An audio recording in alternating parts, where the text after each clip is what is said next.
Hello, it's Blue coming to you live from Harvard University to give you a bit of a how to in the form of a sealed deck build. Whispers from the Maze was recently released, and with it, these handy dandy pre release kits that are used for the limited format of sealed. In this video, I will do a bit of commentary over the top of a video of one of my local pre release events and give you some tips on how I create my decks in sealed, as well as some overall opinions on cards from the set. So, before I start moving too fast here, let's get straight into it. And we'll start off here of me just taking a look at the other things within the pre-release kit itself. We see the little divider there that has the Bumblebeat rather, and it has a bunch of different arts for the Tripdark that you can take a look at when you get these pre-release kits. We'll see the adventure track over there in the corner, as well as those instructions that I just showed there, giving you an idea of how to play it sealed and how to set up your deck. But you don't need that. You can just listen to this video or watch it rather. But yeah, those are the 7 packs, and we'll give a quick breakdown on how to do sealed here if you are new to the format or you just have never done it before. But as I open this first pack here, you will make a deck of 30 cards. You have 7 packs total to do that. They have to have a maximum of 3 factions. I guess technically you can do 1, but I would suggest using more and have 3. You can put a hero in that 30 card deck. In fact, I suggest that as well. And one of your factions has to be the same faction as the hero you decide on. And other than that, it's kind of just open season. You can use as many rares as you want and as many name of a specific card as you want as well. But I've opened my first pack here and I'm going to start laying cards down, and you'll notice that I put them in a specific order, and I call that the Blamoy order. A little bit of an explosion, right? And basically that's just ABLMOY for each faction: Axiom, Bravos, Lyra, Muna, Ortis, Ysmir. We'll see a few cards here that I like seeing overall. We see the Enhanced Prototype, the Duel of Grit, awesome removal card for this set, Theseus, as well as the Sabotage character in Muna these days, the Mouse. I think it's definitely a card that the faction has needed for quite some time, so happy to see a little bit of Sabotage. It's definitely a card I have used in a different pre-release. I don't think I use it here, but the Sabotage was what really drew me in as far as that card in particular, because I don't think there's much otherwise within the set as a whole. You'll also notice that I am separating by common and rare. You don't have to do that. In fact, I think I forget quite often to do that. And but it is a good practice, so that way when you're done sorting your decks here, you'll be able packs here. You can get an idea of the amount of rares you have in a particular faction as well as commons to make your decisions on what faction you're going to use a little bit easier. As I open these packs, I should be doing them fairly fast, and that is purely because I always open my packs first, lay them out in the Ablamoy order, and then I decide what I want to do for a deck. Just a little bit easier to sort through things, especially knowing that I'm only going to use 3 factions, and I think it just is helpful. So I'm not often like really staring and looking at effects here, especially on newer sets for pre-releases, and I'll take a look at them a little bit later once everything is sorted. We do see a Daedalus come out here, which is another sweet card just for the art, but in the rare out of faction as well as the rare in faction, I believe, it's still pretty cool as far as the effect as a whole, and wouldn't be surprised to see some people even use that in structured in the setup, as we do see a Sap Duende, another awesome card that I used in one of my pre-releases, if not multiple. Really cool interactable card that lets you swap some boosts on characters that aren't even yours or yours as well, and it can really surprise your opponent. But yeah, we see me continue to separate here. I'm not sure how many packs I am in at this point. You'll notice that I put the heroes in their own separate little pile, as well as the tokens that we see on the top there. You don't need to do that, just something I do to make sure I take a look at these later. You do see Bug Fix pop up there real quick, as well as the Hunger. Bug Fix, a really good card with it, Toddy. Kind of disappointed the out of faction was not in Bravos, but can't have everything. And the reason that is because it allows you to remove a counter to create a brass bug, and it's a counter of a card in play, not a card you control. Or is it the opposite? I think it's actually the opposite, where it's a card you control because you control your heroes, but they are not in play because you can't play them technically. So you can actually remove counters from Itsadi this way, getting down to below the standard 5 counters or removing them as they get raised due to the hero ability. And there's also a few cards that do this, including that enhanced prototype that I mentioned before, and one that we just see there. And it's a really cool interactable that you can make with Itsadi, and I think that's actually the hero I end up going with for this particular pre-release.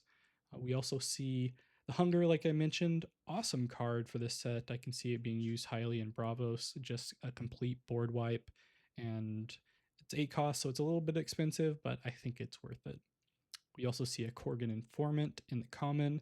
Really popular card in the demo deck tournament. If you got a chance to take a look at that, it was done by AWOL in partnership with Equinox. I was able to be involved with that, and just really an awesome experience to get that and have an official event online and get things set up. But yeah, really popular card in those demo decks, as we see Sustenance pop up there in Bravos. Really fun. Another way to ramp up a little bit. Gives your opponent some advantage too, but I don't mind. Once you draw, I'm cool with it. I believe I'm done here entirely, getting through all 7 packs as I throw all the empty wrappers on the screen. And yeah, I believe so, because you see me start to try to tidy up these piles so they don't cross up too much, which is usually an indicator that I'm done throwing cards down. At this point, I'm taking a look to see what I have. I have 0 Lyra rares, so I'm going to take a look at them first to see if I even want to continue looking at this pile of Lyra as far as a faction that I'm going to use. If you can eliminate a faction entirely right off the bat, it's just less cards you have to take a look at, especially if they are newer cards at a pre-release, and I would say go for it. It's not something I often do, especially if I am more familiar with the format, because I want to keep my options open. And yeah, you'll see me put the cards I definitely don't want to play face down. And at that point, I think I only had like 4 or 5 cards left within Lyra, which is not ideal. I typically like to see at least 9 to 10 within a faction that I'm going to play. So I decide to just completely X out Lyra, and I won't look at it any further pretty much. I'll do the same thing here with Muna because I noticed I only had 1 rare, and I want to see if there's anything I want to play from this side of things. I do end up crossing out 2 cards from the total pile, and I'll count to see how many I have within Muna. 1, 2, 3, 4, 5, 6, 7, 8, 9. Still a solid amount of cards, so I decided to keep it in here. And yeah, now I just go straight from the beginning of the Blamoy order. Um, now that I feel like I have enough cards of the remaining factions. So I'll take a look at Axiom first. See a lot of commons that I like there. Looking at the rares, I think I see a lot that I like there as well. Don't really want to get rid of many, if any of them. And it looks like I only take out 1. And like I mentioned before, the ones I am taking out and putting face down, I'm probably not going to take a look at again. Occasionally I will if I feel like I'm missing a card or I'm not quite hitting that 30 card setup here. Sometimes it does happen if you are a little too picky with the cards you want to keep or trying to make work. But not often once I turn them face down do I ever take a look at them uh, as far as potentially adding them back. So on to Bravos at this point. We see Theseus there, awesome card, I think, for the format. And it's just a nice 3-cost removal, and it hits the Itsadi trigger. I've already talked about Hunger, Duel of Grit, awesome removal card, like I mentioned before. And I obviously have plenty of Bravos cards to take a look at as I move on to Ortis, since I've already taken a look at both Lyra and Muna, and see if I can make anything work in Ortis. I think there are quite a few cards that match up pretty well within Ortis with Axiom and Bravos. I'm not seeing a whole lot here, I don't believe, as I'm looking through here. The out of factions that you see in the Axiom setup that allow you to remove counters are pretty big within the Itsadi setup that I mentioned prior. But yeah, so I remove those cards and I keep Ortis in the mix. Doing during that count, I don't think I probably should have, but I'll probably get to that soon. We see that Korgan Informant that I mentioned before, and I'm taking a look at the Ysmir cards that I may want to keep. We also see the Scribbling Starfish as a 1 cost. Always a good idea to keep 1 cost characters if you can, or in some cases 1 cost spells or permanents, because they're just good for your mana curve, and mana curves, although not super important all the time, are pretty relevant, especially in a format that is limited, whether it be sealed or draft. So if you can get some lower cost cards that can act as pseudo after use or just solid characters, please do it. And now that I've gone through all of the factions, I'm taking a look at the heroes that I have available to me. I decided to get rid of the Navenka immediately because I know I'm not going to use Lyra at this point. So I just cross it out and feel like I'm probably not going to use the hero as a whole. I get rid of Akesha and Rin. I'm not sure why I got rid of Akesha here. I think it's more so I don't feel like it's a super strong hero when it comes to the format, and I kind of just immediately excluded it. And I probably already had my eyes on the Atsati. Doing a quick count here of cards that I was initially interested in before I start getting rid of those face down cards, just to make sure I have enough cards to play with before I get rid of the cards that I definitely know I don't want to use. So I'm counting everything up here, seeing what I have. Honestly, probably should have got rid of Ortis there. There's not that many cards to play with, but do have a lot of the other 3 factions here. So I shouldn't need any of the face down cards that I talked about. And it looks like I am getting rid of Ortis immediately here. So down to 4 factions. I'm putting the Ortis pile onto the Lyra pile. And I'll probably eliminate one other faction here. It looks like I'm pretty small on Muna, and I believe I get rid of that as well and decide to stick with the Axiom Bravos Ysmir setup. I do one quick check of heroes to be sure on that. Separate the heroes that I know I definitely don't want to use first, and yeah, I'll go ahead and check things here. Although I do like the little mouse, I don't think it's super necessary here, and I go ahead and get rid of Muna. And I'm down to the 3 factions that I'm definitely going to use. With that being the case, I cull Tasia. I probably could have kept Tasia still uh, if I decided to go Muna, but I decided it's not worth it. I also get rid of Subash, but that's just because I'm a Subash hater, probably my least favorite Axiom hero. And I'm down to Basira and Itsati. I will pile up those cards as far as cards I thought I wasn't going to use, and I'll just put them in a separate pile. And I'll start taking a look at the cards I have remaining here to start cooling down to that 30 card deck that I need to get to, including the hero. So I'm doing some counting here, taking a look at all the cards that I have shown some interest in to see if there's any that I want to put down. I don't put them face down at this point because I've already shown interest in the cards that I've shown for these factions. So it's more so just separating the ones I may potentially want to get rid of compared to the ones I feel like I definitely want to keep. And I'll still keep them face down. I'll just change the orientation to take a look at later if I need to swap things out once I'm down pretty close to that 30 card setup here. That's what you'll see happen. Turn the cards that I'm not quite as interested in sideways. I may decide to use them later on, but I'll leave them available for a second check. As we look at some other cards here as a whole, I'm most definitely going to the Saudi setup that I mentioned before, as I put a few cards down here in Bravos that I think are relevant. We see the Efi Fire Avatar, another great card for Saudi, especially with the Scout mechanic that you can use. And I have an idea of the cards I don't want in Bravos, and then I'll go down to Ysmir.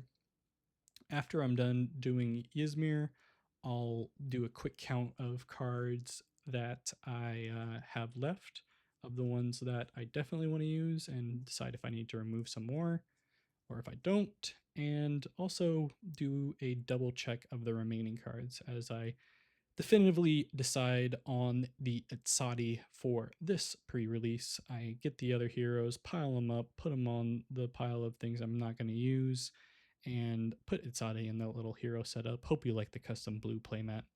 But yeah, so I'll take a count here of the cards in Axiom, Bravos, and Ysmir to see how many I need to get rid of for this 30 card deck.